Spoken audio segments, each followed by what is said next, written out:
ngasih soal itu tentang persamaan garis lurus ya, Bu. Mhm. Itu di SMP 273 Oke. di Tanah Abang. Mhm. Nah, itu saya ada 11 siswa yang ngerjain soal. Terus Oke. saya itu ngasih 2 soal per siswa. Mhm. Nah, dari 11 siswa itu, tapi nggak ada yang bisa jawab, Bu, satu pun. Oke, bisa kalian kamu tunjukkan soalnya seperti apa? Sebentar. Dan dari coret-coretan mereka apakah totally blank, benar-benar kosong, atau ada yang bisa dianalisis dari hasilnya? Ada soal Ini mudahnya nggak? ada, Ibu, ini yang nomor 1. Oke, bisa digedein persentase tampilannya. Oke, sebuah segitiga ABC, semua perhatikan ya, siku-siku di B, siku-siku di B. Oh, ini jawaban siswa ya? Ya, Ibu, gambarnya ini jawaban siswa. Jika titik A berada 4 satuan di atas titik B, sedangkan titik C berada 3 satuan di sebelah kiri titik B, siku-siku di B berarti harusnya itu B ya? Iya. Ini tapi gambarnya ini kebalik, Bu. Oh, ini gambarnya siswa yang gambar ya? Iya, bukan dari soal. Oh, kira. Oke, tentukan persamaan garis dari sisi miring segitiga. Ini kelas berapa? Materi kelas 8, Ibu. Oke, materi kelas 8 diberikan ke siswa kelas 8 juga. 8. Materinya diberikan di semester berapa? Sudah pernah belum? Harusnya sudah sih, Bu, tapi saya kurang tahu di semester berapa. Soalnya kan sebelum dikasih soal gitu udah ditanya, ini udah dipelajarin apa belum? Mereka jawabnya sih udah. Oke, dari gurunya nggak ditanya tapi ya? Enggak, Ibu. Oke. Soal yang kedua mana ini ini soal yang mudah berarti. Iya, Oke, yang kedua garis L merupakan garis yang melalui titik. Oke. Menurut kamu 1 dan 2 tingkat kesulitannya lebih tinggi yang mana?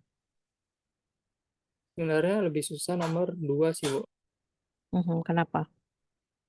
Karena ini saya nyari, yang nomor 2 itu kan nyari soal HUTS gitu di internet. Terus saya Mhm, rubah-rubah sedikit. mhm. Sedangkan kalau yang nomor 1 itu sebenarnya kayak dasarnya banget, cuma titiknya itu kita nentuin sendiri dari segitiga itu. Kita harus bisa nentuin titiknya dari apa, titik B itu harus, titik A sama C itu harus kita bisa kita tentuin dari titik B yang udah diketahui. Oke. Kita lihat semuanya sudah lihat ya soal 1 dan 2 punya Abdullah ya. Coba Ibu mau tanya komentar yang lain dulu karena kita sama-sama saling belajar untuk bisa melihat apakah soal ini termasuk soal yang levelnya rendah atau tinggi. Ada beberapa hal yang perlu diperhatikan ya. Coba Ibu dulu dari yang lain mungkin komentarnya.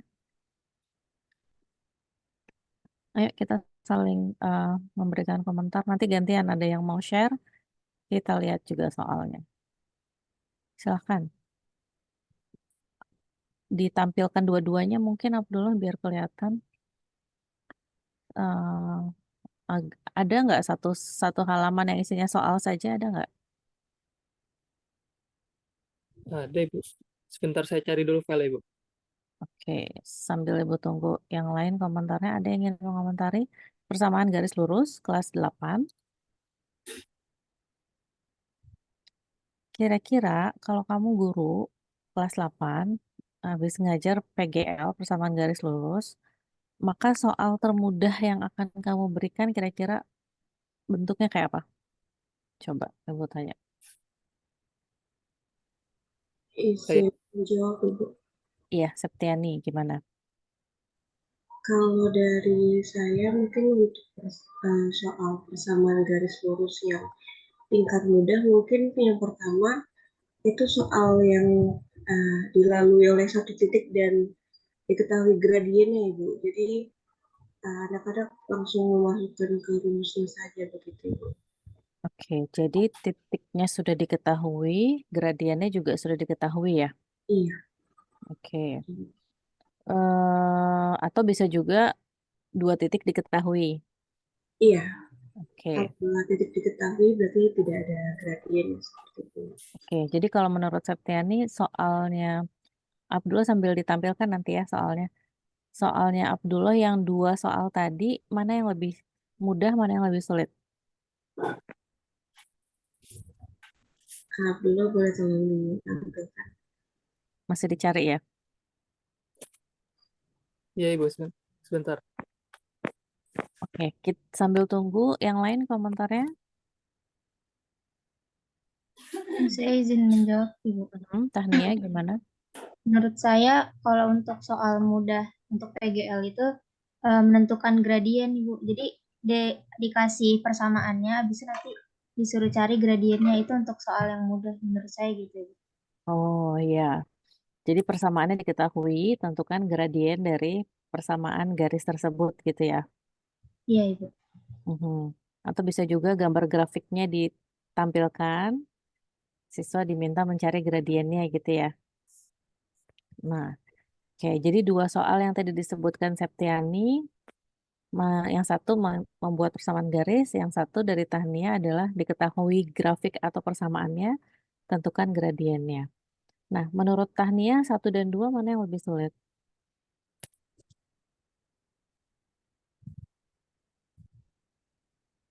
Dua-duanya sulit, Ibu. Oke, levelnya kira-kira kalau harus memilih satu yang lebih tinggi, mana yang levelnya di atas?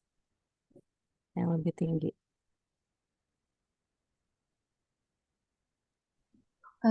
Yang satu lebih mudah kayaknya, Ibu. Nomor satu. Iya, Ibu. Oke, kenapa? Eh, nggak tahu juga sih, Ibu. Septiani mungkin bisa menjelaskan. Ya baik Ibu.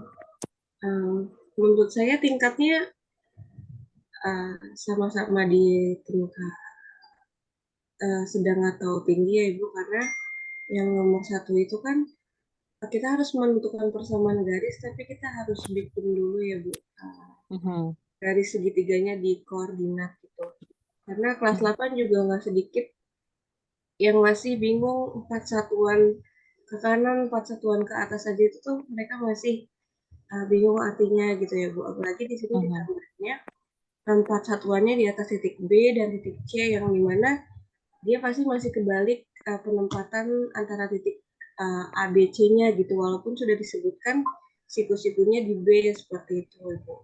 Jadi pasti terlalu maksudnya kebanyakan anak siswa yang kurang paham di pembuatan segitiganya.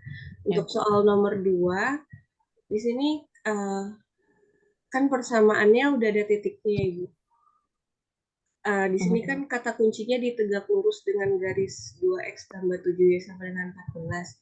Nah, di Mhm. sini mungkin mereka juga bingung mencari gradien tegak lurus terhadap persamaan garisnya Ibu. Jadi sama-sama sama-sama harus mengolah dulu soalnya semuanya gitu, nggak yang harus oh ya tinggal masukin ini.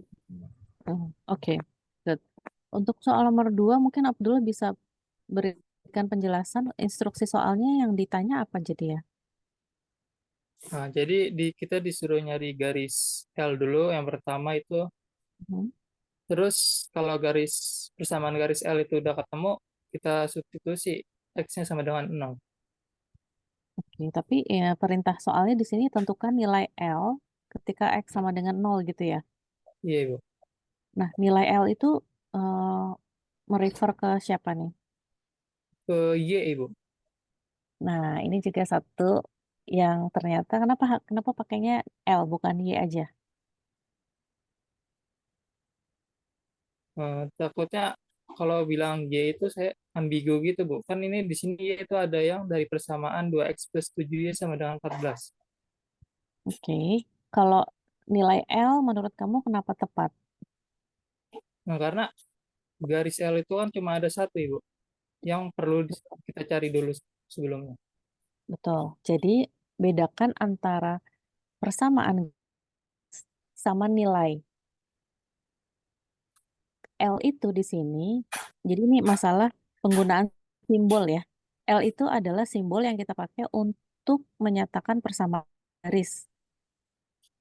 Tapi kalau nilai, berarti kita udah harus merefer ke nilai X atau nilai Y.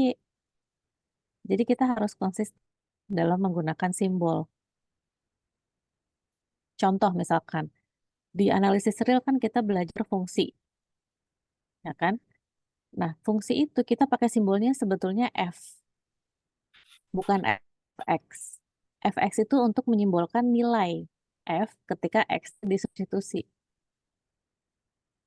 Jadi fungsi itu F itu simbol untuk rumus fungsinya, Fx itu simbol untuk nilai fungsi ketika X-nya dimasukin, disubstitusi.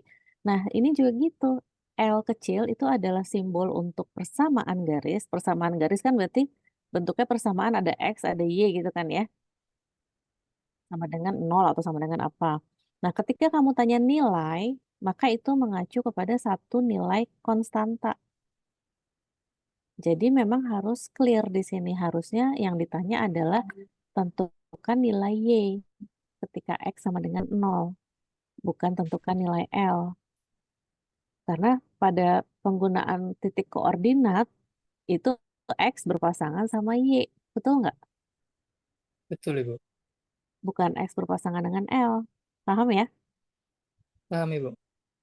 Oke, jadi L di sini merupakan simbol untuk menyatakan Persamaan apa? garis. Persamaan garis. Betul. Oke, kita melihat dua soal ini sebagai contoh, yang lain juga sambil memperhatikan.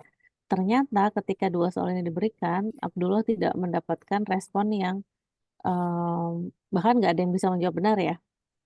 Iya, Ibu. Tapi tidak kosong kan ya lembar jawabannya ya.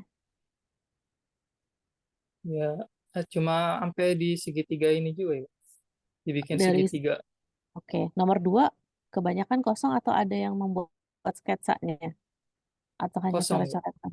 Kosong. Oke. Kayaknya ada Oh, satu itu bikin, tapi nggak gambar sketsa, cuma kayak coret-coret gitu, Bu.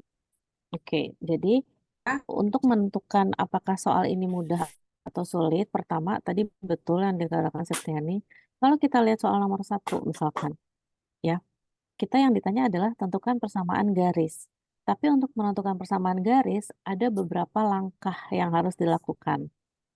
Langkah pertama, menggambar dulu segitiganya dalam koordinat kartesius. Di mana dalam menggambar ini harus ada pemahaman koordinat kartesius. Tadi yang dikatakan 4 satuan di atas titik B di mana, kemudian 3 satuan sebelah kiri titik B di mana. Sudah didapatkan gambarnya, maka dia harus menentukan titiknya A dan C siapa. Sudah didapatkan titiknya, baru dia bisa pakai rumusnya, benar nggak? Rumus persamaan garis. Jadi ada berapa Iya, Ibu. langkah tuh kira-kira yang tadi kita sebut? Paling nggak kan 3 ya, 3 langkah. Nah, ketika kita bilang soal yang mudah, maka soal yang mudah biasanya hanya melibatkan satu tahapan aja. Nggak sampai 3 tahap kayak gini. Ini tahapannya ada menggambar, ada menentukan koordinat, baru menggunakan rumus persamaan garis. Jika diketahui 2 titik ya. Setelah itu dia harus memanipulasi simbolnya tuh kan. Ngerjain persamaannya biar dapat Y sama dengan sekian gitu kan ya. Nah, itu ada 3 tahap. Nah, untuk soal nomor 2. Soal nomor 2 kira-kira berapa tahap nih? Kalau siswa paham soal deh. Lain halnya kalau siswa nggak paham soal ya, mungkin dia nggak tahu harus ngapain ya. Nah, kalau tegak lurus berarti dia harus menentukan dulu gradien garis yang diketahui.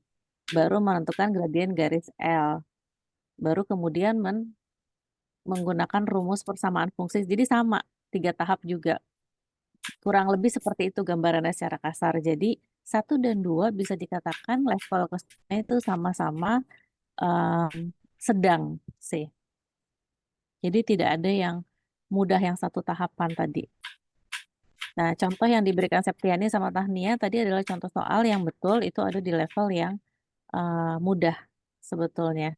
Jadi kalau menentukan persamaan garis ya titiknya sudah diketahui. Atau menentukan gradien, maka persamaannya atau gambarnya sudah tersedia. Itu soal yang mudah. Nah, yang lain kira-kira bisa membedakan kriteria soal yang mudah dan sedang dan tinggi. Abdullah gimana? Insya Allah udah paham, Ibu. Oke, jadi ketika kita memberikan soal yang levelnya agak sulit, maka resikonya kita nggak dapat banyak apa namanya data ya untuk bisa dianalisis. Oke, nanti ada yang mau ditanyakan mungkin Abdullah untuk hasilnya? Oh, tidak ada sebetulnya, Bu. Oke, baik, terima kasih. Ada pertanyaan dari yang lain? Oke, kalau enggak kita lanjut deh. Siapa lagi yang ingin eh, menampilkan hasilnya nih? Tadi Abdullah Ibu yang panggil ya. Kalau yang lain siapa?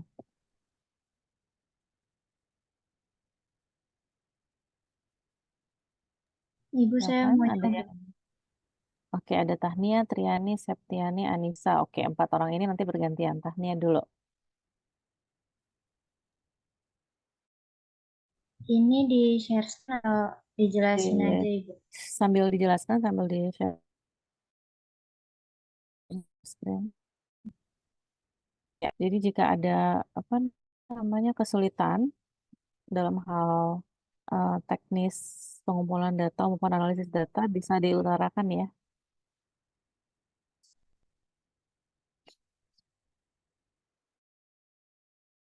Baik, Ibu. Jadi saya di sini izin Hmm. menjelaskan untuk sampel yang saya ambil itu adalah 20 siswi SMP kelas 9 Nur Hidayah Islamic Boarding School di Bogor. Habis itu sistemnya tidak diperbolehkan untuk membuka catatan buku dengan maksimal pengerjaan soal itu 25 menit. Untuk soalnya ada dua, soal rutin sama soal non rutin, keduanya esai. Untuk soal rutin, diketahui segitiga BC dengan titik A, B, C ditranslasikan sehingga bayangannya adalah A aksen min 2,1. Tentukan translasinya serta koordinat titik B dan C. Jadi di sini saya nggak ngasih soal yang emang benar-benar mudah banget. Jadi agak di tengah gitu. Soalnya di sini yang diketahui itu bayangannya dan yang disuruh cari itu translasinya serta koordinat B aksen dan C aksennya. Untuk 20 sampel yang saya ambil, mereka semua menjawab benar. Nah, jadi saya bisa mengambil kesimpulan kalau 20 siswi dari SMP Nur Hidayah Boarding School semuanya sudah paham tentang konsep dasar translasi pada transformasi geometri. Nah, mereka juga udah nulis caranya juga udah bisa gambar juga. Nah, X kuadrat plus 8X min 20 dicerminkan terhadap Y sama dengan min X, kemudian digeser ke arah sumbu X positif sejauh 7 satuan. Tentukanlah persamaan bayangan parabola tersebut. Nah, di sini dari 20 siswi sampel saya itu tidak ada yang menjawab benar karena menurut analisis saya mereka terpaku ke ke kata parabola ini, Bu. Jadi ada yang memberi alasan bahwa kalau parabola itu belum dipelajari. Habis itu, padahal soal ini dapat diselesaikan tanpa tanpa ngelihat ke parabolanya gitu, Ibu. Nah, habis itu soal ini beberapa dari siswa juga udah saya udah tahu kayak saya menganalisis bahwa mereka tuh udah tahu rumus untuk mencari bayangan untuk Y sama dengan min X. Sekarang mereka menuliskan rumusnya Ibu. Ini Bu. Contohnya Ini ini. juga di-input. Ya. Contohnya ini Bu. Dicerminkan terhadap Y sama dengan min X, maka bayangannya menjadi min Y, min X. Yang ini juga aksen menjadi min Y, min X. Jadi saya dapat menganalisis bahwa mereka sudah paham konsep dasar dari pencerminan, tetapi mereka karena terpaku dengan kata parabola ini, jadi mereka tidak tahu cara memecahkan soalnya. Selain itu, mereka mungkin kurang lihat kali ya Bu. Kalau ini tuh yang ditanya tuh persamaan bayangan parabola tersebut. Nah, dari beberapa alasan yang saya lihat, alasan dari siswi sampel saya, itu tuh menuliskan bahwa mereka harus mencari titik potongnya dulu Ibu. Jadi kayak dicari dulu titik potongnya, baru nanti dicerminkan, baru nanti ditranslasikan positif sejauh 7 satuan gitu Ibu. Padahal walaupun tanpa dicari titik potongnya, jadi dalam bentuk persamaan saja, jadi diganti Y-nya jadi min X, habis itu X-nya diganti jadi min Y, habis itu nanti ditranslasikan positif sejauh 7 satuan, itu udah bisa didapatkan persamaan bayangan parabola ini. Gitu Ibu. Oke. Bagus. Kita mau komentari. Silakan ada yang mau berkomentar. Ini kalau bisa Ibu katakan ini sebetulnya responden kamu itu adalah siswa-siswi yang punya kemampuan levelnya bagus ya. Bisa dibilang begitu nggak? Anak-anak pintar lah ya. Iya. Benar nggak? Iya Ibu. Jadi mungkin kalau misalkan kita pakai perbandingan respondennya Abdullah sama Tahnia, misalkan muridnya respondennya Tahnia dikasih soal Abdullah, bisa jadi dia bisa ngerjain soal yang tadi gitu. Jadi apa namanya? Pada saat ini satu pertimbangan juga pada saat kita menyusun soal juga harus dipertimbangkan eh, kemampuan ya kan. Ada siswa yang sekolahnya memang anaknya pinter-pinter, maka kita nggak bisa kasih soal yang terlalu mudah gitu kan. Nah, sekarang kita lihat dari dua soal ini, ada yang ingin berkomentar mungkin, terutama yang tadi Tahnia ceritakan di soal nomor 2.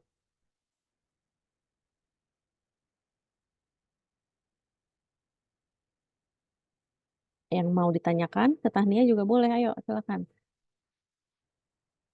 Kita harus, apa namanya, pastikan ini materinya beda-beda ya, dengan kita melihat, apa namanya, ikut mencermati hasil analisa dari teman kita kan berarti jadi menguasai materi, semua materi nih nanti.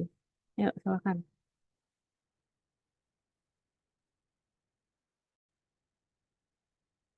Pertanyaan juga boleh.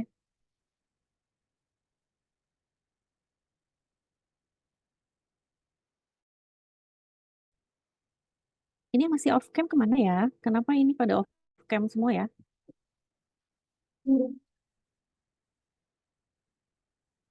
Kayaknya di pertemuan pertama sudah Ibu jelaskan kalau memang ada kendala, silakan meminta izin secara langsung.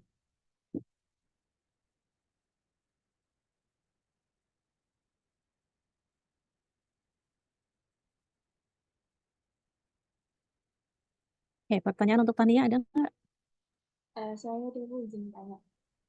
Anissa Fitri, silakan. Kami mau tanya, kira-kira tuh dari setiap jawaban siswa ada nggak sih yang kayak caranya tuh sama persis gitu loh, kayak mereka kerja bareng kayak gitu. Karena kan takutnya mereka kerja sama gitu ya. Apalagi kan kadang kita kan nggak ngawasin mereka langsung. Itu gimana? Ada tuh kira-kira? Saya izin menjawab, mungkin bisa saya tampilin. Mhm. Untuk beberapa jawaban, untuk yang nomor 1, cara mereka ada yang sama, ada yang beda. Tuh, jadi ada yang digambar segitiganya gini. Nah, habis itu baru dicari translasinya. Yang ini juga dicari translasinya, tapi yang ini gak digambar gitu. Karena untuk penyelesaian soal nomor 1 itu pasti sama semua, karena harus ditentukan translasinya dulu. Karena tanpa menentukan hasil translasinya, titik translasinya, kita nggak bakal tahu bayangan dari B sama C-nya. Ini contoh lampirannya. Jadi di sini masih sama, jadi ditanya translasinya, jadi nilai translasinya dia udah tahu, mungkin nggak ditulis caranya di sini, jadi min 2,4, nah bisa baru dapat titik B sama bayangan titik B sama bayangan titik C. So yang ini, ini yang tadi.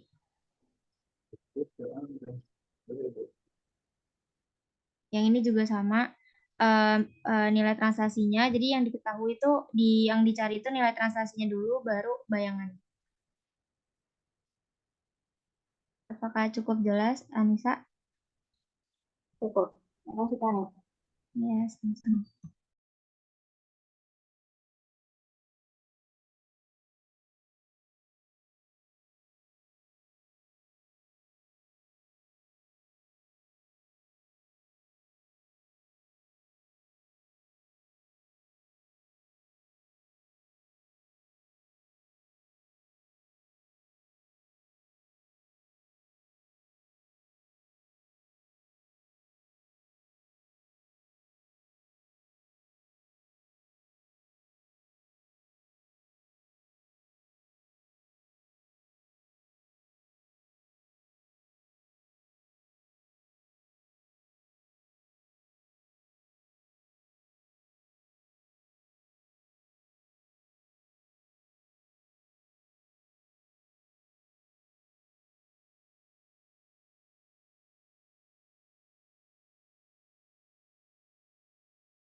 Oke, kita lanjutkan.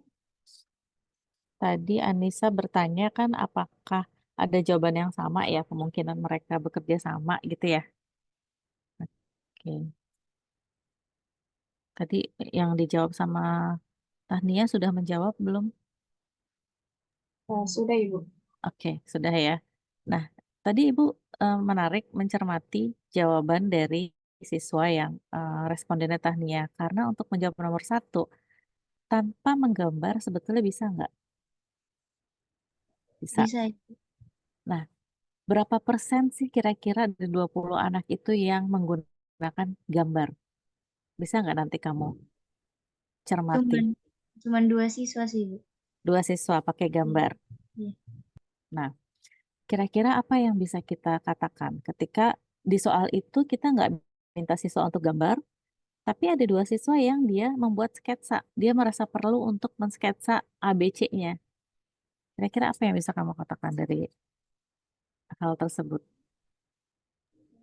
Mungkin mereka gambar karena di sini diketahui segitiga ABC gitu, Bu. Jadi mungkin mereka untuk mempermudah untuk mempermudah penyelesaian, jadi mereka gambar gitu. Tapi untuk yang nggak gambar, mereka juga udah paham Ibu kan aljabar kan ya.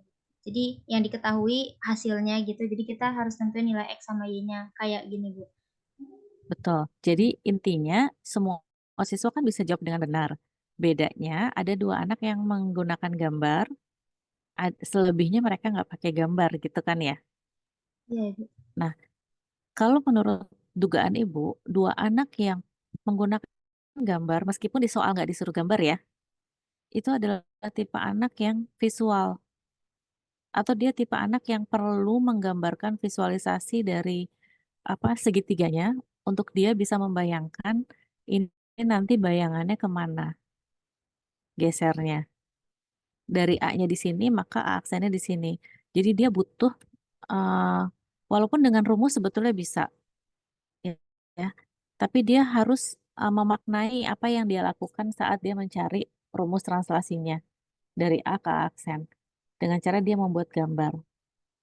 Nah, eh, keunikannya adalah di soal ini kan nggak diminta gambar segitiga. Nah, tapi 2 anak itu memberikan gambar segitiga. Nah, itu adalah hal-hal yang mungkin bisa kita teliti lebih lanjut. Jadi nanti ini adalah sambil Ibu juga memberikan kalian bekal ya buat nanti kalian melakukan penelitian jika nanti ingin menganalisis jawaban siswa, maka ini juga hal yang menjadi perhatian. Ketika ada soal nggak diminta gambar, tapi ada siswa yang gambar. Itu hal yang menarik untuk diteliti lebih lanjut. Ya, berarti dari hasil ini kita bisa katakan bahwa semua siswa udah tahu rumusnya, maka dia bisa menyelesaikannya secara aljabar, tinggal dikurangin aja, gitu kan ya. Nah, itu bisa dikatakan dia sudah di level yang abstrak karena memang sudah hafal rumusnya. Nah, sekarang untuk soal nomor 2, tadi ternyata ada kendala karena mereka belum belajar eh, fungsi parabola, betul? Iya, Ibu. Nah, jadi memang walaupun yang tadi dikatakan oleh Tahnia bisa diselesaikan tanpa menggambar parabola, bisa diselesaikan tanpa mencari titik potongnya, tapi yang dijelaskan anak itu sangat make sense, sangat masuk akal. Kenapa? Ada yang bisa memberikan komentar kenapa tadi? Tania kan tadi menjelaskan, si anak bilang begini, begini, begini. Menurut ibu tuh sangat masuk akal dan itu menandakan bahwa dia itu berpikir si anak itu. Ada yang bisa komentar?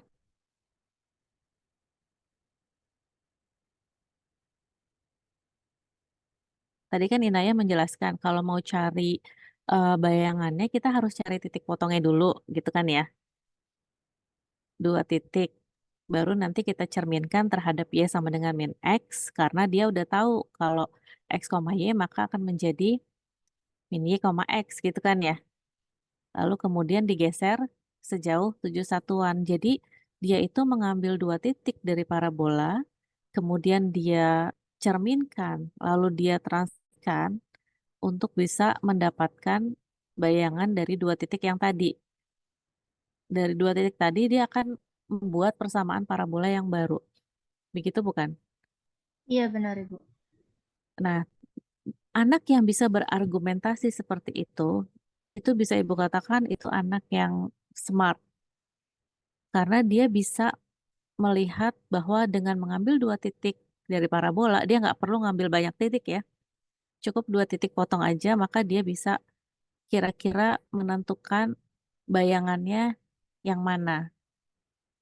Nah, jadi memang konsep parabola dia belum belajar, tapi apa yang dia jawab tadi, yang Tahnia jelaskan tadi, itu hal yang bisa dianalisis. Bahwa memang cara berpikirnya benar, betul nggak? Iya betul Ibu. Proses berpikir anak tersebut benar. Jadi ketika dia nggak bisa jawab soal nomor 2, tapi kita perhatikan apa cara berpikirnya, maka itu adalah cara berpikir yang memang masuk akal buat dia. Seperti itu. Jadi kalau misalkan nilainya 0 untuk nomor 2 nggak masalah, karena kita nggak akan melihat skornya, apakah skornya 100 atau 50 gitu ya, atau 0, kita nggak lihat skornya, tapi kita lihat bagaimana dia menyelesaikan soal ini. Oke, kira-kira seperti itu komentar Ibu sih. Ada pertanyaan?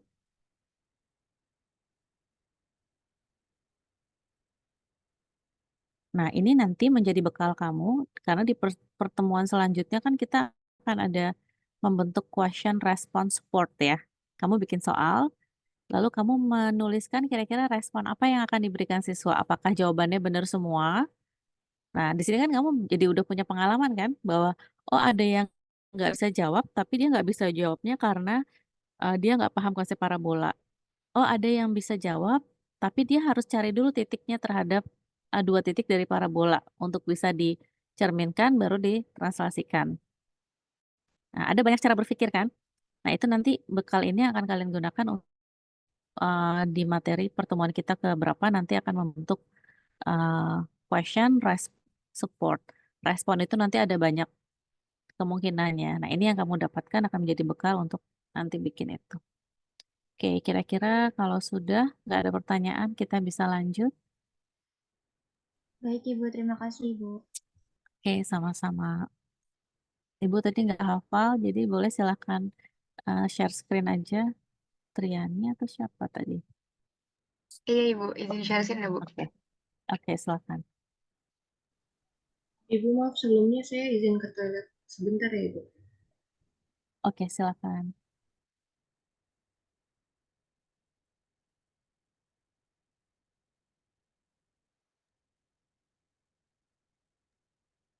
Em, Kemarin sebenarnya saya bikin 3 soal Ibu, soalnya kalau 2 soal saya takutnya yang soal sulitnya nggak ada yang bisa jawab, jadi saya bikin yang soal sedangnya juga Bu. Mhm. Jadi yang untuk nomor 1 itu soal mudah atau soal rutin yang sering keluar di materi volume tabung. Ya, Saya ambil materi volume tabung. Nah, soalnya dikatakan mudah karena informasi yang dibutuhkan pada rumus volume telah tersedia, Bu. Jadi, namun nggak ada apa, Bu, jari-jarinya. Kita pakai diameter di sini. Nah, jadi jari-jarinya itu berupa bilangan desimal 3,5. ya. Nah, di sini ada 4 jenis respon yang berbeda. Yang siswa pertama itu bisa menjawab dengan benar. Sekitar 6 orang Mhm. dari 18 siswa. Mhm. Nah, 3 jenis, maaf Bu. Nah, jawaban kedua itu dia nggak teliti Bu, jadi mereka tuh masukin diameternya. Nah, siswa yang ketiga dia paham tapi masukin jari-jarinya benar, tapi perhitungannya tuh salah Bu karena itu merupakan desimal. Dia nggak teliti di situ. 3 Jadi orang. ya, Oke, miscalculation berarti ya, tipe hmm, miscalculation. Oke. oke. Nah, itu yang untuknya jawaban nomor 1. Nah, yang kedua itu saya menggunakan gambar Bu. Jadi di sini soalnya jenis tingkat kesulitannya itu di sini kita pakai materi Pitagoras dulu Bu, untuk menentukan si alas segitiganya yaitu diameter tabungnya. pertanyaan masih sama, volume bangun di samping itu berapa. Mhm. Nah, di sini saya naikkan tingkat kesulitannya. Tujuannya untuk melatih kreativitasnya dulu, Bu. Jadi kayak ini harus diapain dulu gitu, Bu. Dan Mhm. mengingat kembali pelajaran yang sudah lewat. Betul. Di sini ada 4 jenis respon juga. Yang pertama, ada 7 orang yang menjawab dengan benar. Mhm. Yang kedua, dia tidak teliti dalam pengaplikasian rumus. Nah, di sini itu dia lupa ngubah diameternya itu jadi jari-jari, Bu. Jadi kan jawabannya itu 8, Bu. Diameternya 8. Nah, mereka Mhm. masukin 8, bukan 4. Gitu, Bu. Ini 5 orangnya sama nggak sama orang yang tadi? Sama yang ini. Apa kesalahan nomor 1? Oh, saya kurang ini, Bu. Iya kan tadi di atas Kurang coba deh teliti. scroll ke Ini ya. atas. Yang kedua tuh, tidak teliti itu kan ada 9 orang. Dia Mm, masukin diameter ya, bukan jari-jari kan? iya. Tapi Oh, sepertinya ada, Bu, yang ada yang sama. sama ya? Ya. Ya, oke. Nah, Terus, yang ke jenis ketiga dia paham tapi hitungannya juga nggak teliti, Bu. mhm, angkanya aja salah Iya, ngitung, tapi yang karena dimasukin betul. iya, Bu, benar, Bu. Mhm. Nah, yang keempat itu ada 3 orang yang nggak bisa jawab. Oke, kosong berarti. Kosong, Bu. Dia nulisnya tuh belum paham gitu. Oke. Nah, soal yang ketiga ini soal cerita, Bu. Di Mhm. sulit. Jadi ada tabung, ukurannya juga pakai meter-meter, jadi harus diganti dulu ke sentimeter. Oke. Ya, di situ trikinya juga. Nah, dicari volumenya, tapi airnya itu setengah doang, Bu. Kayak di Mhm. situ trikinya juga. Berapa liter air yang terdapat dalam tangki, namun kesulitannya isi tangkinya nggak penuh. Nah, terdapat 5 respon yang berbeda. Respon pertama itu siswanya paham dan dapat menjawab soal namun tidak teliti pada rumus dan konsep soal yang ditanyakan. Jadi kebanyakan itu si 6 orang ini masukin tinggi tabungnya, belum dikurang sama tinggi airnya. Oke, boleh Ibu lihat lagi soalnya ulang Oke, boleh, lagi Bu. coba. Mhm. Jadi tingginya itu kan kalau diubah ke sentimeter, dia 180 kan, Bu. Ya, Nah, tinggi airnya 60. bagian tangki yang tidak berisi air. Tidak diberisi air, maaf, Bu. Mhm. Ya, jadi harus dikurang dulu, Bu. Jadi 120 kan tinggi airnya. Oh, Nah, ya. mereka itu masukin sih 180-nya. Oke. Ya. Nah, di sini juga berupa diameter. Jadi harus dibagi 2 dulu. Mhm. Oke, yang pertama Nah, tadi gimana? yang pertama itu banyak yang nggak teliti di tingginya, Bu. Jadi dia masukin 180. Mhm. Ada juga yang menghitung. Jadi ada yang masukin 180, ada yang masukin dua-duanya, Bu. Jadi 180 kali 60 kalau nggak salah, Bu. Hmm. Jadi ada miskonsepsi di soal yang ditanyakan. Mhm. Harus cari apa. Nah, respon kedua, siswanya tidak paham apa yang ditanya pada soal. Mhm. Jadi mereka bisa menulis kalimat matematikanya yang diketahuinya gitu, diameternya berapa, tingginya berapa, jari-jarinya berapa, tapi nggak paham alur pengerjaannya. Habis itu diapain lagi gitu, Bu. Mhm. Nah, Oke. respon ketiga, siswanya nggak teliti dalam pengaplikasian rumus. Sebanyak 2 orang juga masih salah menaruh si diameternya itu, Bu. Udah Harusnya benar, jari-jari. iya udah benar di rumusnya, cuma dia masukin diameter Tapi gitu. tingginya bener nggak? Nah, tingginya kayaknya rata-rata juga masih salah, Bu. Salah berarti salah masukin diameter dan salah masukin tinggi ya. Ya. Oke, terus. Nah, yang ketiga, paham konsep dan rumus namun tidak teliti di perhitungan. Nah, ini tipe jawabannya kayak gimana? Dia masukin angka diameter Em, betul. Konsep dan rumus sudah mensubstitusikannya dengan benar, hanya saja tidak teliti di perhitungan atau dalam mengganti satuannya. Berarti masukin jari-jari udah betul, Hmm, masukin tingginya juga sudah betul. betul. 120 berarti ya. Iya. Tapi dia salah di perhitungan gitu, Bu. Iya, betul. Nah, Kemudian, yang terakhir ada 6 orang yang nggak bisa jawab. Jadi di sini tipenya itu 4 orang tuh bisa jawab cuma dengan cara yang berbeda-beda dan kesalahan yang berbeda-beda gitu, Bu. Mhm. Bisa menjawab tapi tidak full sampai Iya, benar semua ya. iya, Bu. Ada yang benar sampai akhir Sepertinya ada, Bu. dari yang 6 Hmm, orang pertama tadi itu. oh, Yang maksudnya masih belum, Bu, yang soal soal nomor 3 ini ada yang benar, ada 1 orang kalau nggak salah. ada 1 orang benar. Apa 2 orang gitu. Iya. Berarti harus ada 1 kategori lagi. Benar kan ini kan belum ada kan 2 orang. Ini sebenarnya kemarin saya bingung naruh kategorinya gimana karena beda-beda gitu, Bu. Ada yang tingginya salah, ada Heeh. yang jari-jari sama tingginya salah, Mhm. ada yang semuanya salah. Jadi jari-jari, tinggi sama kadang pinnya juga salah masukin gitu-gitu. Ya, nggak apa-apa. Kan bingung itu tandanya kamu berpikir. Kalau misalkan gitu, biasanya kan kita berpikir gimana caranya merepresentasikan data ini, tapi biar bisa mudah dipahami oleh yang baca Membaca. gitu kan. Iya, Nah, Ibu jadi mikir nih, karena ini ada banyak kategori. Ada yang diameternya salah, harusnya jari-jari dimasukin diameter. Ada yang tingginya salah, atau ada kesalahan di luar itu. Nah, mungkin yang kebayang Ibu karena kemarin kamu habis bikin diagram curriculum mapping, bisa jadi kamu bikin seperti ini kan, kesalahannya ini dan ini berapa orang gitu loh.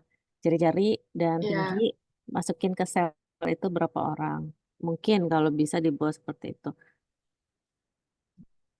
Tapi ini udah bagus ya hasilnya dari yang sudah dipresentasikan yang tadi juga Tania, eh, Abdullah walaupun belum ada hasilnya, tapi paling nggak sudah tahu ya tingkat kesulitan soal dari analisis Tania dan Triani. Ibu lihat bahwa tanpa Ibu memberikan banyak instruksi bagaimana melakukan analisis, kamu sudah mampu melihat perbedaan apa namanya cara berpikir siswa ya. Kira-kira ada yang mau ditanyakan kepada Triani? Eh, maaf Ibu izin menambahkan, Ada saya yang mau baru ditanyakan? ingat yang Oke.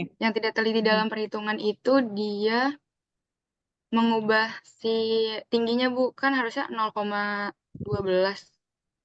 Mhm. Iya 0,12 kalau meternya dijadiin senti, Bu. Tapi dia masukinnya itu 1,2, Bu. Sebenarnya miss di situ aja. 1,2 tuh 0,12 sih. Bukannya 1,2 tadi yang benar. Benar nggak sih? Kan 1,8. 1,8 kan jadi 180, Bu. Mm-mm. Nah, 180 itu kan jawaban bener 120. Kan jadi Mm-mm. 1,2 ya. Betul. Berarti yang benar 1,2 kan? Oh Benar? iya. Pokoknya ada miss di situ deh, Bu. Harusnya Oke. 1,2 jadi masukinnya 0,12 apakah kebalik? Nah, Oh, masih. berarti itu jenis kesalahan apa yang bisa kamu jelaskan? Salah mengubah satuannya, Bu. Konversi. Oh, Betul. konversi. Konversi satuan. Ternyata untuk ngerjain satu soal ini ada banyak konsep yang terlibat. Benar nggak? Benar. Konversi satuan kan belajarnya di SD.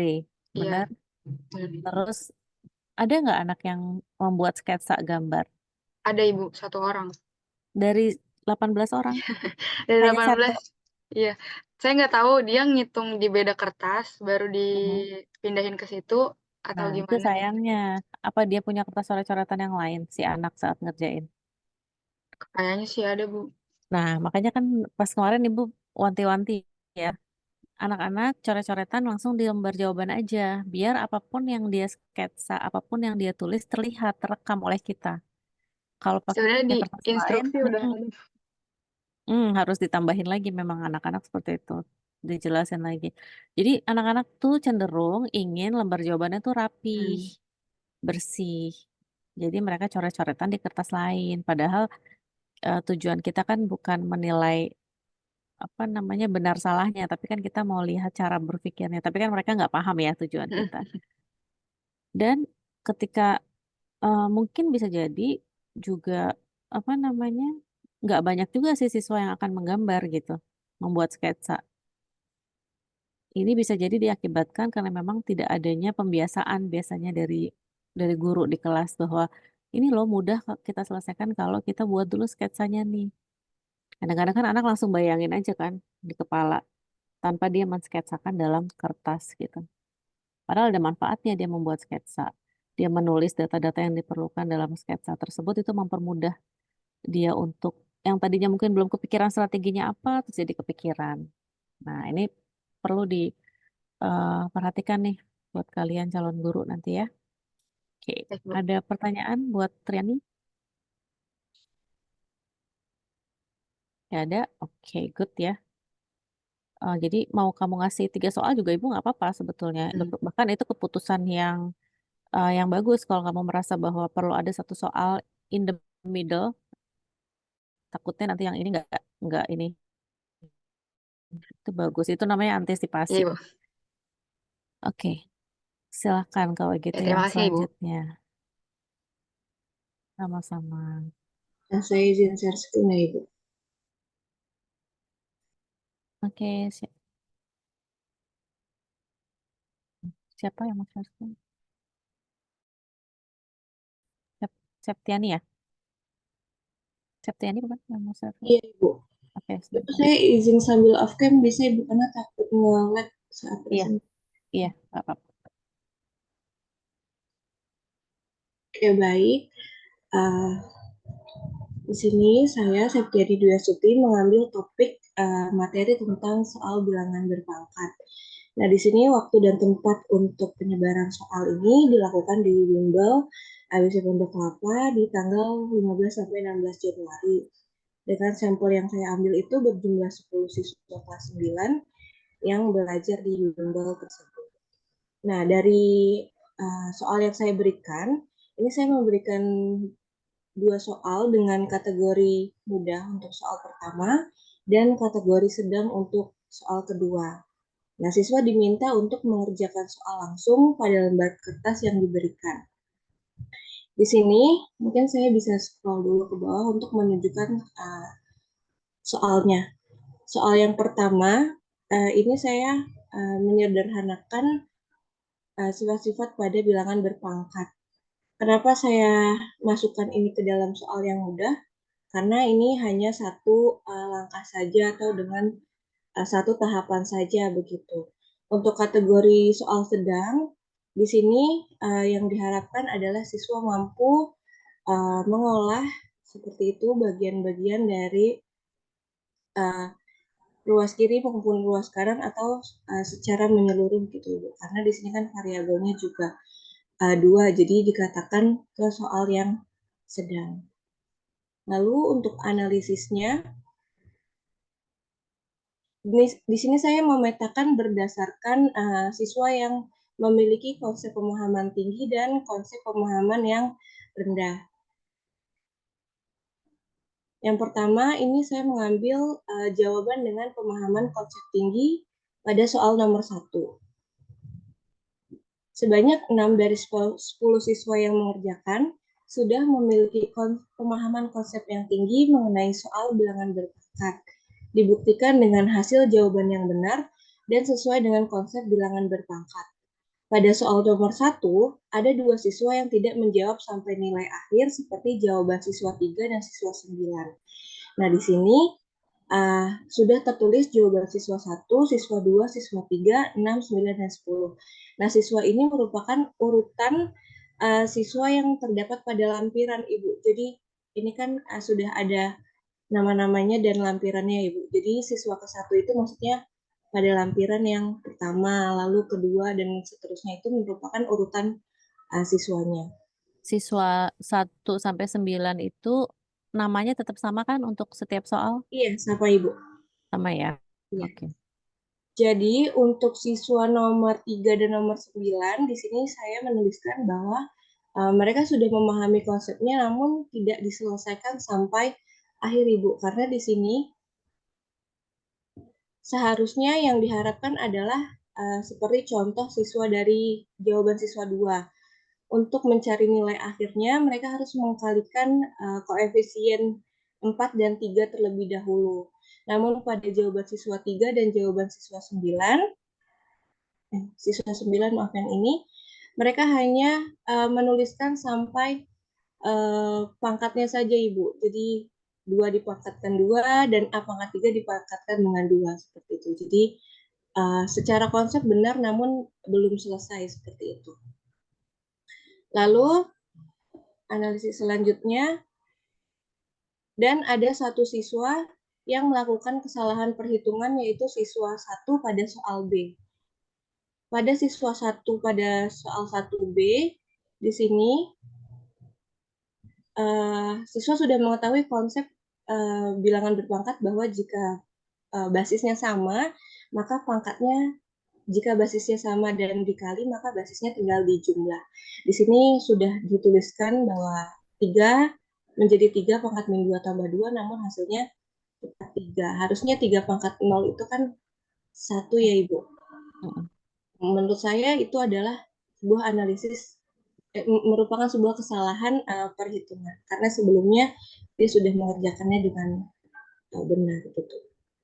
Lalu di sini tabel 2, jawaban dengan pemahaman konsep rendah soal nomor 1. Nah, di sini ada 4 siswa dari 10 siswa yang mengerjakan masih belum menguasai sifat-sifat operasi pada bilangan berpangkat. Seperti pada soal nomor 1A, banyak dari mereka yang tidak memangkatkan koefisien 2 dengan pangkat di luar tanda kurung, dan hanya memangkatkan variabel A-nya saja.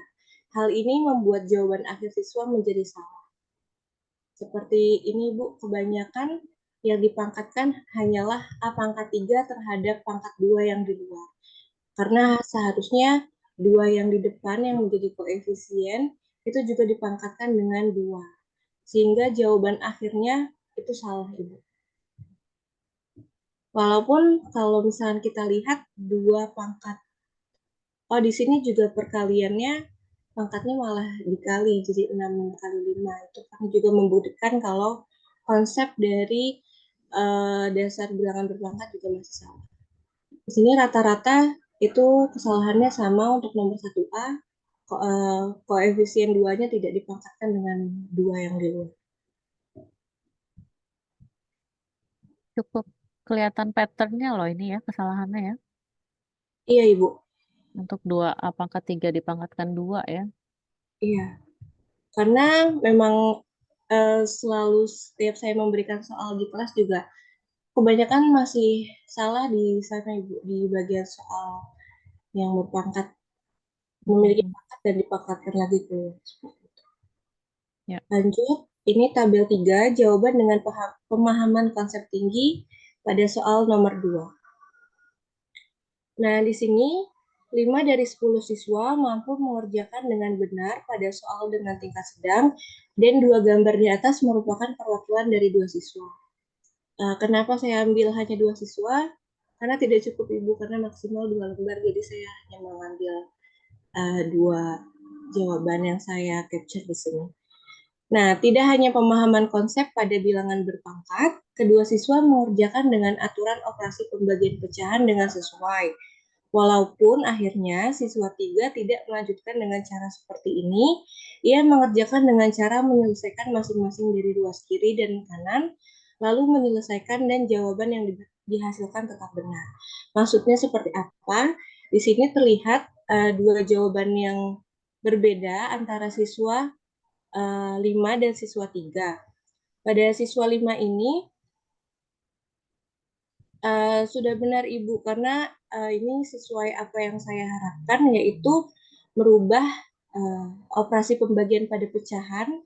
Itu kan juga lumayan tricky ya, Ibu, karena pembagian dalam pecahan itu kita harus mengubah menjadi perkalian dan bilangannya menjadi terbalik seperti itu. Di sini siswa 5 menjawab sudah benar sampai akhir. Dan untuk siswa 3, sebenarnya langkah yang pertama yang diambil, yang dicoret ini sudah benar, Ibu. Namun saya kurang paham kenapa pada akhirnya dia mencoret jawabannya gitu, dan akhirnya menyelesaikan dengan cara menyelesaikan ruas kiri terlebih dahulu dan menyelesaikan ruas kanan baru dihasilkan. Untuk hasil sama, hanya beda di konsep berpikirnya saja pada akhirnya. Oke, menarik loh ini. Dan dibagi 2x pangkat 6, y pangkat 2. Kemudian pada saat dibagi juga dia nggak keliru ya, X sama X gitu kan, Y sama Y, benar? Jadi bisa dikatakan siswa 3 sama siswa 5 nih anak-anak yang pinter nih, Iya, yang Ibu. high performing ya. Oke. Ada lagi yang ingin disampaikan? Kenapa Ibu? Ada lagi yang ingin disampaikan? Ada Ibu, analisis yang terakhir itu jawaban dengan pemahaman konsep rendah soal nomor 2. Nah, di sini ini siswa ke-8. Jawaban yang diberikan siswa ke-8 menunjukkan ketidakpahaman soal yang diberikan. Siswa tidak menyederhanakan seperti yang diperintahkan oleh soal, namun mengarah pada mencari penyelesaian dari variabel X dan Y. Ini menunjukkan siswa 8 masih belum memahami betul materi bilangan berpangkat. Karena sudah dituliskan soalnya untuk menyederhanakan ya Ibu. Namun pada akhirnya siswa ke-8 ini mencari masing-masing dari nilai X dan nilai Y Ibu. Dapat dari mana ya itu 12? Kalau Belum, nggak tahu gimana. kalau dari sini ini kan 4X pangkat 5Y, dia jadinya 5 dikurang sama 2 ya Ibu. Mhm. Yang harusnya pangkat negatif 2-nya naik ke atas, harusnya kan bertemu positif. Ini jadi 5 dikurang 2, jadinya X pangkat 3. Saya kurang paham juga kenapa dia dapat Iya, 5 di sini, Ibu. iya, agak sulit Iya, karena ya, karena dari sini aja terlihat bahwa masih belum memahami pertanyaannya, Ibu. betul. Sudah sih, Ibu. Terakhir saya memetakan presentasi dari jawaban masing-masing. Oke. Untuk soal 1A yang menjawab dengan konsep benar dan jawaban benar itu ada 6 siswa, 60%. Konsep benar dan jawaban salah. Jawaban salah dikarenakan kesalahan perhitungan tidak ada. Yang Mhm. ketiga itu konsepnya salah. Artinya konsepnya salah berarti tidak mengerjakan dengan sesuai sifat-sifat bilangan berpangkat seperti itu. Lalu indikator soal B, 80% siswa menjawab dengan konsep benar dan jawaban benar. Satu siswa itu konsepnya benar namun ada kesalahan perhitungan yang tadi di awal 3 pangkat min 2 ditambah 2 itu hasilnya salah. Dan satu siswa dengan konsep yang salah.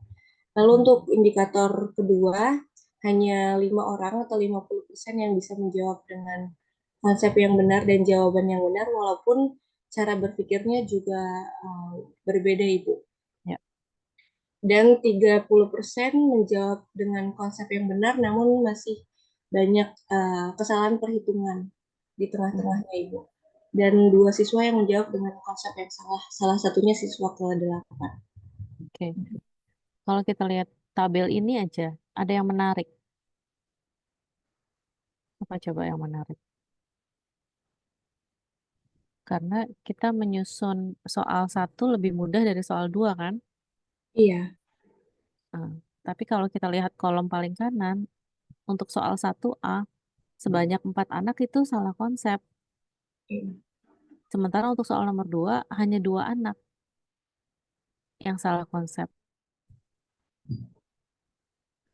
Benar nggak? Iya, Ibu.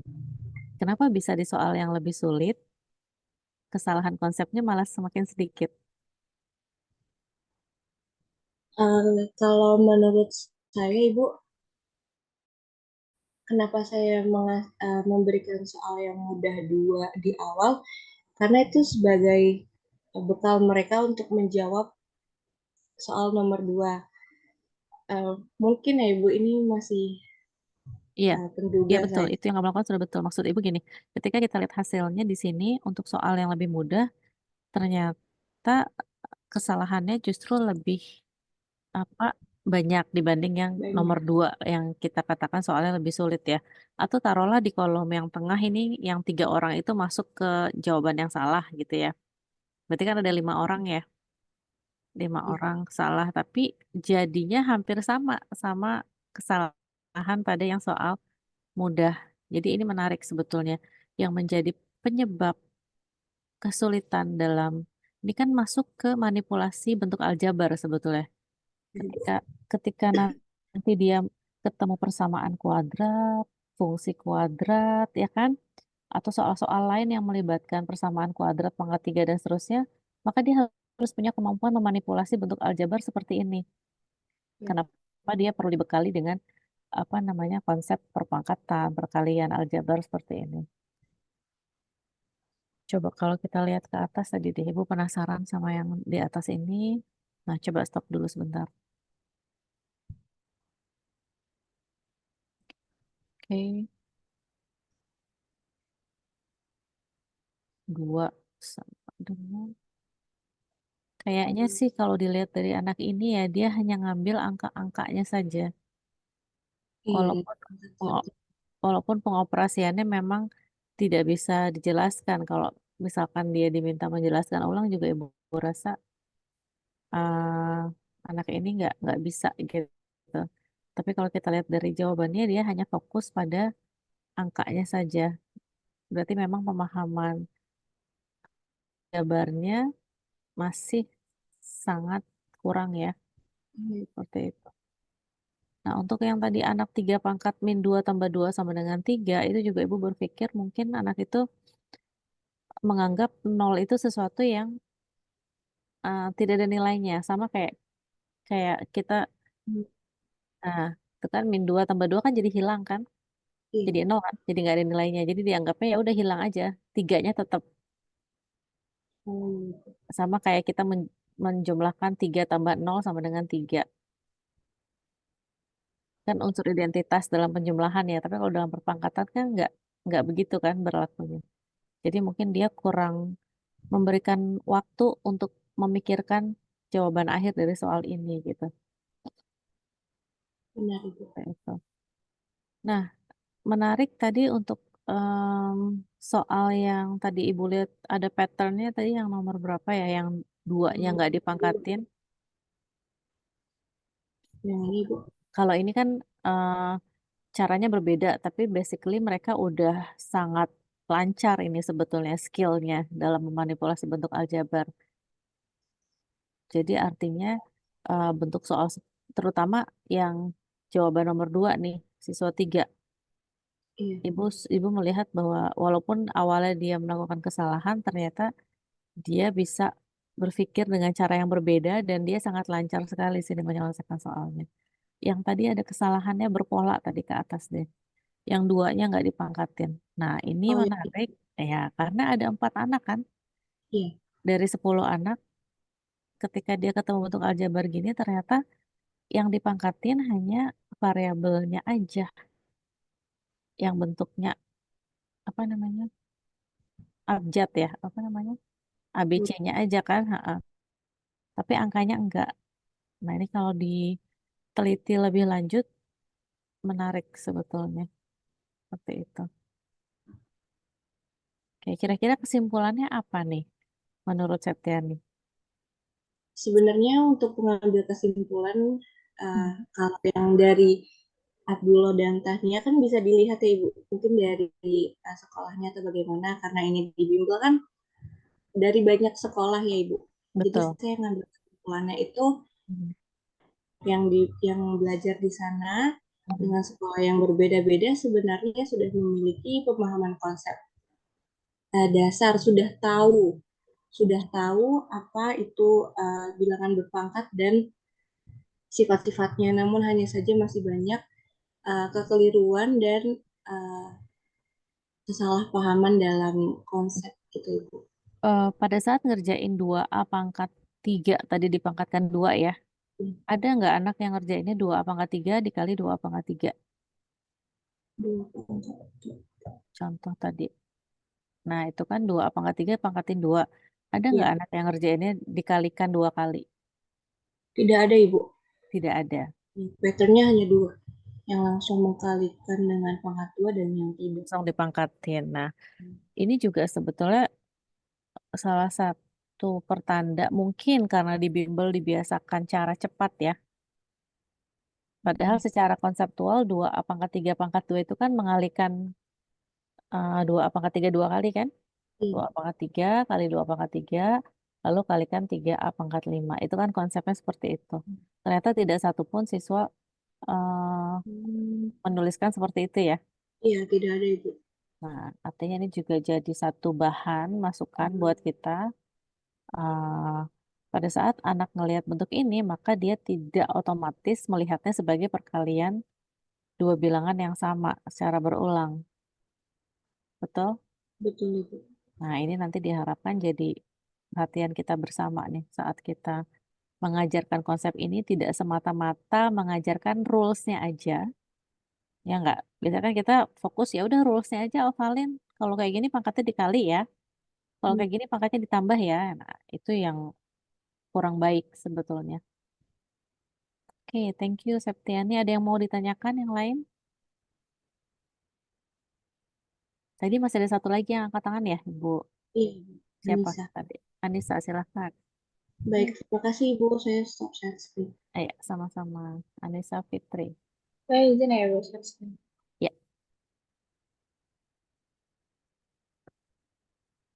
Apakah sudah terlihat, Ibu?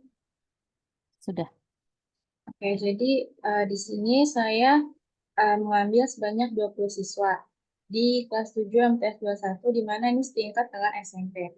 Nah, materi yang saya ambil itu adalah keliling bangun datar dengan 2 soal. Yang pertama itu saya taruh soal yang sulit, yang kedua saya taruh soal yang mudah. Dan ketika saya buat soal ini, saya juga konsultasi sama gurunya, dan katanya ini sudah cukup gitu soalnya gitu. Oke, boleh digedein. Kita Oke, baca dulu soalnya. Yang mudah, yang nomor satu berarti. satu itu susah ya, Bu. Satu Nomor yang tiga, susah, nomor dua yang mudah. iya, Ibu. Keliling, kemudian nomor satu sebidang kebun berbentuk persegi panjang. Di sekeliling kebun akan ditanam pohon dengan jarak 10 meter. Banyak pohon yang diperlukan. Oke, next, lanjut. Oke, dan di sini saya menganalisis per nomor. Mhm. Yang pertama itu analisis nomor satu, di mana dari nomor satu ini terdapat 8 siswa yang memberikan jawaban yang tidak tepat. Nah, kesalahannya itu rata-rata sama Ibu di cara rumusnya. Mereka yang salah itu dia mengerjakan dengan justru menggunakan rumus luas persegi panjang, yaitu mengalihkan panjang dan lebar. Nah, lalu hasilnya itu dibagi dengan jarak antar pohon yaitu 10 meter. Hal ini mengakibatkan mereka memperoleh jawaban sebesar 800 meter. Lalu ada juga dari 8 siswa ini, satu siswa yang menggunakan langkah pengerjaan, namun yang tidak menggunakan langkah pengerjaan, namun tiba-tiba langsung jawaban 32 gitu Ibu. Jadi nggak pakai caranya. Terus yang terakhir ada juga satu siswa dengan jawaban yang benar, namun langkah pengerjaannya yang salah. Jawabannya itu benar 36 pohon, tapi dia justru malah menggunakan rumus luas persegi panjang, yaitu panjang kali lebar. Lalu hal ini menegaskan pentingnya pemahaman yang kuat terhadap konsep dasar serta penggunaan metode yang sesuai dalam menyelesaikan masalah keliling bangun data. Di sini saya taruh sampel-sampelnya Ibu. Kayak yang ini, siswa yang pertama ini dia menggunakan rumus panjang kali lebar, rumus luas persegi panjang, bukan rumus keliling persegi panjang. Yang kedua juga sama, di sini juga dia menggunakan rumus luas persegi panjang. Lalu yang ini dia benar hasilnya 36 pohon, tapi dia menggunakan rumus yang salah, yaitu rumus luas persegi panjang. Dia mengalihkan panjang kali lebar seperti itu, Bu. Ya, selanjutnya satu siswa lagi dia justru tidak menggunakan cara, tapi dia tiba-tiba mendapatkan hasil 32 pohon seperti ini. Nah, Itu yang dicoret-coret apa tuh? ini yang nomor 2 Ibu. Cara nomor 2 kayak dia mengalihkan 12 kali 10 gitu. Tapi nomor 1 dia tidak menggunakan cara sama sekali. Oh, oke. Itu cara nomor dua. Oke. Oke. Selanjutnya analisis nomor 2, karena soalnya kategori mudah, jadi rata-rata semua jawabannya itu benar. Hanya satu siswa yang jawabnya salah, yaitu yang ini tadi Bu. Dia tidak benar jawabannya, dan langkah pengerjaannya pun salah. Dia justru mengalihkan Mhm. setiap sisi-sisi yang ada di bangun datar ini. Hmm. Nah, terus uh, Di sini dibilang juga kalau soal nomor 2 ini termasuk kategori yang mudah, jadi lebih jadi semua siswa itu lebih mudah untuk mengerjakan. Jadi semua itu benar Ibu, kecuali yang nomor satu, kecuali yang satu siswa ini. Iya, Seperti itu. iya, iya. Berarti Ya, bisa dikatakan siswa ini memang kurang ya. iya Ibu. Sudah dikonfirm sama gurunya bahwa siswa ini memang kurang atau gimana? Saya nggak menanyakan itu sih ke gurunya. Oke. Oke, ada lagi yang ingin dijelaskan, Anissa? Sudah cukup Ibu. Oke.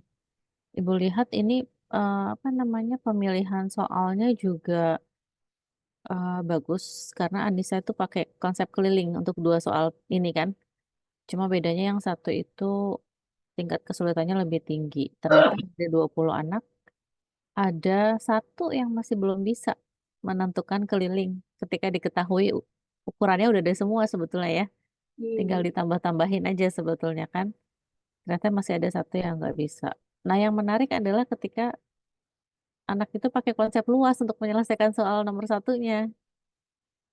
Nah, kira-kira dari yang lain apakah ada yang mau mengomentari atau bertanya kepada hasil yang didapatkan Anissa? Silakan. Ada yang konsepnya mirip-mirip, bikin soalnya seperti ini?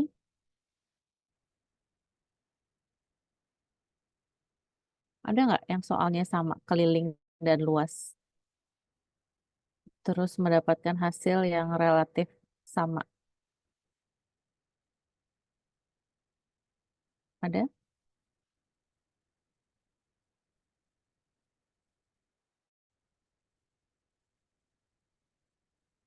Yang mengambil materi keliling dan luas siapa lagi selain Anissa?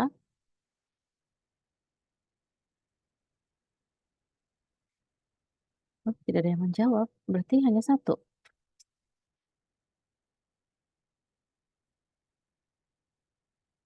Waktu itu mungkin tahu saya setiap siswa itu beda, setiap kita beda ambil materi gitu di sini. Iya, betul. Nggak apa-apa. Jadi Ibu mau tahu keliling dan luas kan itu em, nggak hanya satu topik ya sebetulnya. Yang berkaitan sama keliling dan luas kan bukan hanya tentang ini aja gitu. Yang tentang bangun geometri yang berbeda kan juga beda.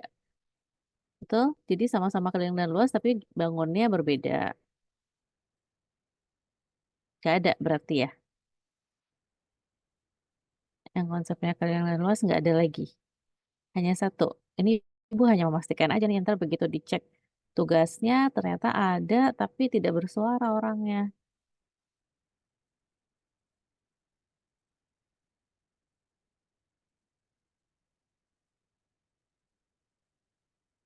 Oke, ada yang mau ditanyakan?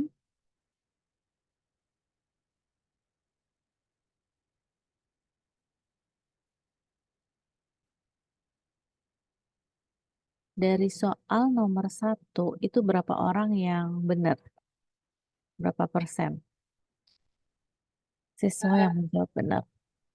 ada dua ada 12 berarti Ibu, karena ada 8 siswa yang 12. Oke, jadi ada 12 yang jawabannya benar ya. Iya, Ibu. Nah, dari yang menjawab benar atau taruhlah dari 20 lah, ada nggak yang menggambar sketsanya? Eh, Sepertinya ada Ibu. Bentar. Dan itu berapa orang? Saya Karena di kurang ingat. karena di soal kan nggak diminta menggambar sketsa kan? Ini sama kayak yang tadi kita bahas soal yang Tahnia atau siapa tadi sebelumnya. Di soal nggak diminta gambar, tapi ketika sistem memberikan gambar, maka itu sesuatu informasi sebetulnya buat kita. Sepertinya tidak ada Ibu. Mana ini? Tidak ada satupun yang pakai gambar.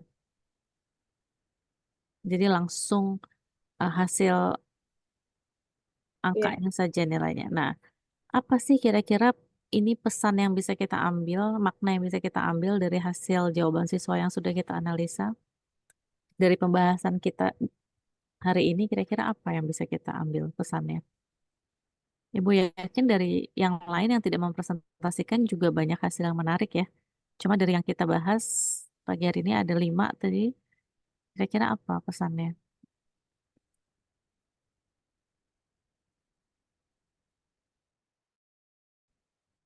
Ada yang bisa menyebutkan? Silahkan bersuara yang lain. Ini bukan. Ibu Siapa nih? Zidan, Oke, silahkan Zidan. saya ingin berpendapat. Jadi kalau dari jawaban-jawaban yang sudah dilihat dari teman-teman ini, dari muridnya, kebanyakan apa ya? Rata-rata pakai cara cepat nggak sih? Jadi apa namanya? Di rata-rata jawaban juga langsung to the point, langsung nguraikan caranya, terus juga apa? Kurang analisis data dulu. Misal biasanya kan harusnya ditulis diketahui dulu gitu. Seperti itu, Bu. Oke, thank you Zidan. Ada faktor yang mengakibatkan kenapa siswa itu langsung menuliskan jawabannya. Salah satu faktornya adalah bentuk soal.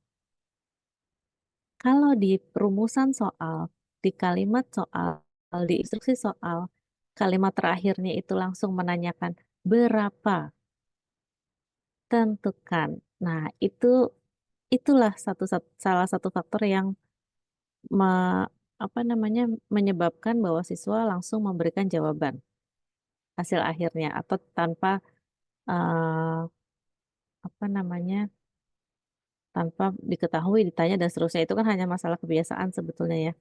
Jadi kalau kalian ingin melihat proses di balik ini, maka bentuk pertanyaannya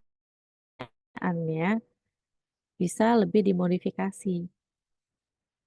Ketika kalimat terakhir adalah banyak pohon yang diperlukan adalah berapa keliling itu kan semua menanyakan nilai ya, benar nggak? Nah ini adalah faktor yang membuat siswa akhirnya konsentrasi berfokus pada jawaban akhir gitu.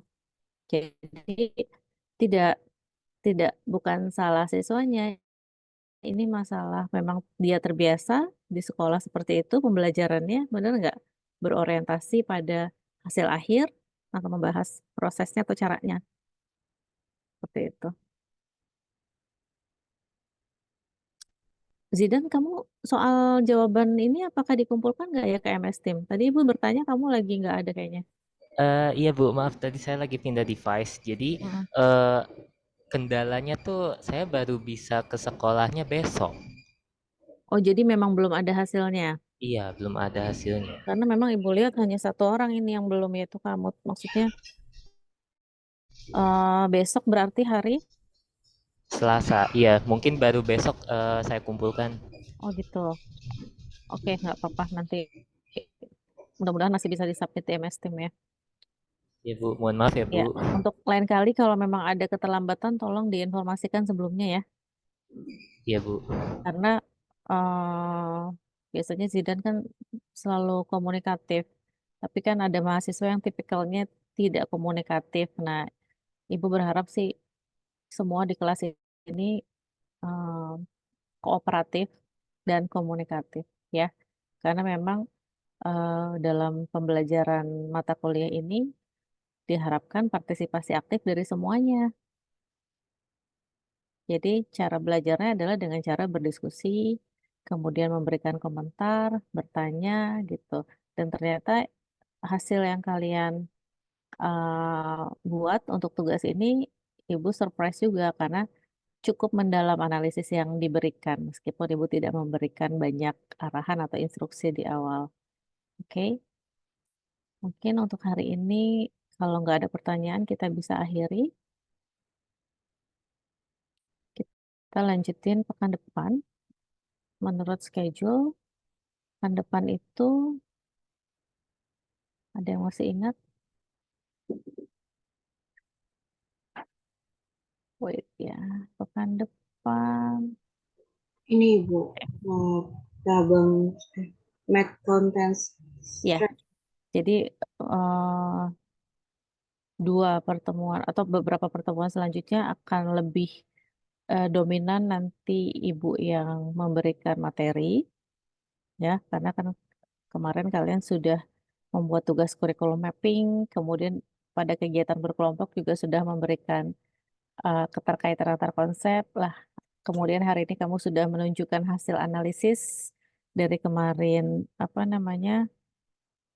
melihat hasil jawaban siswa. Nah, Ibu berharap ini menjadi bekal buat kamu agar kamu bisa lebih analisis secara berpikir ya ketika membuat soal, juga ketika melihat respon yang diberikan ke siswa. Tidak hanya, oh ini benar, ini salah, ini skornya 0, ini skor 1, enggak gitu. Tapi kita mencoba mendalami dari apa yang ditulis siswa, apa yang bisa kita pelajari untuk perbaikan kalian mengajar gitu kan nantinya pada saat jadi guru ya.